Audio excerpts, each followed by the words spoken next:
Just got a review, and has there ever been a worse host than Jimmy Kimmel at the Oscars? His opening was that of a less-than-average person trying too hard to be something which he is not and never can be. Get rid of Kimmel and perhaps replace him with another washed-up but cheap ABC talent.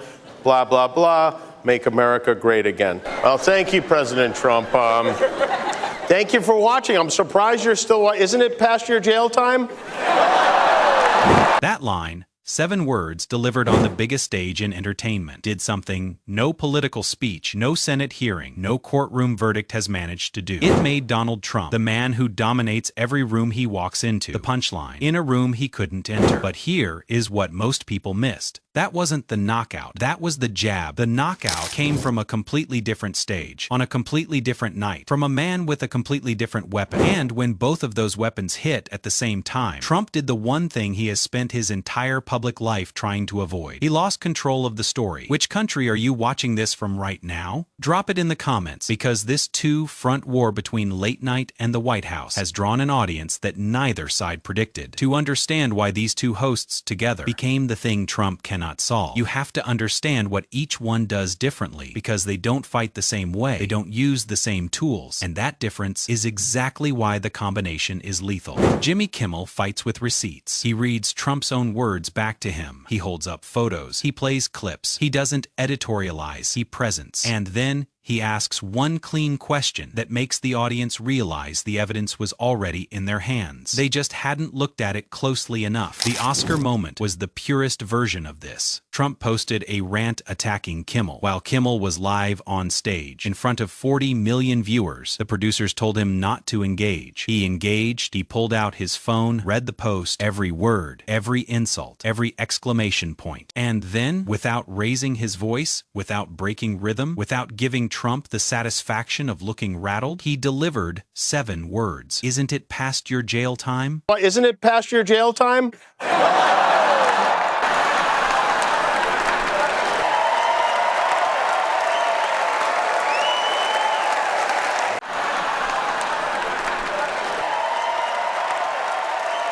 40 million people watched a president get roasted, using his own post as the setup, on a stage he couldn't reach. But Kimmel's genius wasn't the punchline, it was the choice. He didn't write a joke about Trump. He let Trump write the joke, and then read it back in a tone that made the author sound exactly as unhinged as the words suggested.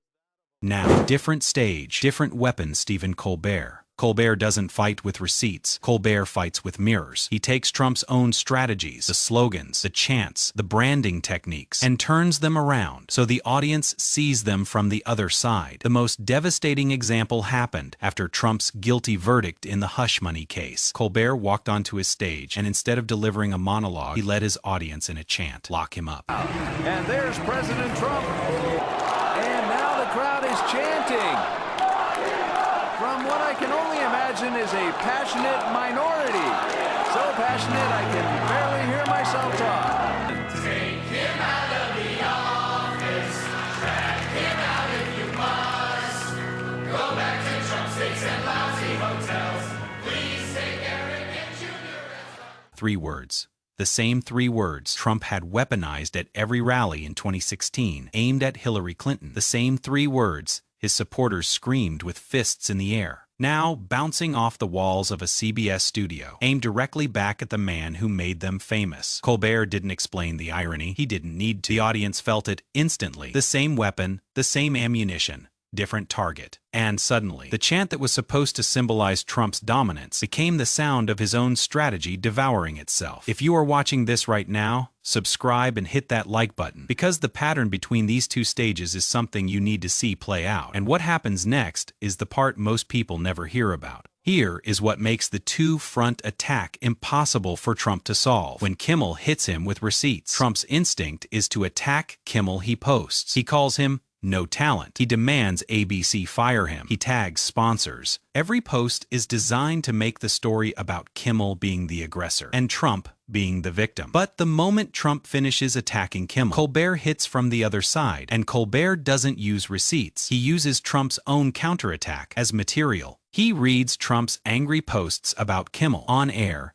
and the audience laughs at the rage itself. The defense becomes the next punchline. Trump can't respond to both simultaneously. If he ignores Kimmel, the receipts stand unchallenged. If he ignores Colbert, the mockery of his response circulates unchecked. If he attacks both, he is a president spending his night fighting two comedians, and the image alone defeats him. Colbert named this dynamic almost casually. During a segment about Trump's obsession with late-night ratings, he said, "Some politicians flip-flop because they're complex. They flip-flop because they're auditioning." And the line traveled, not because it was vicious, but because it described something the audience had been watching for years without having the words for it. The data confirmed what the clip suggested. After Trump demanded Kimmel be fired, Kimmel's ratings went up. After 10,000 FCC complaints were filed against Colbert, his ratings went up after Trump called both shows failing and unwatchable. The clips from those exact episodes became the most shared late-night content of their respective months. Every attack amplified the target. Every demand for silence increased the volume. Every insult extended the news cycle by another 48 hours. The machinery of intimidation, the same machinery that had worked on journalists, on politicians, on business rivals for decades, hit late-night comedy and bounced. Many observers described this as the fundamental miscalculation of Trump's media strategy. He understood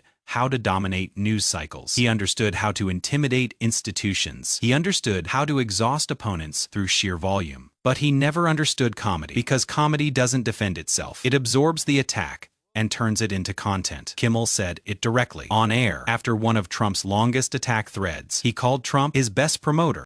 Subscribe to the narrative brief and turn on notifications. The patterns are everywhere. We make sure you catch them before they disappear.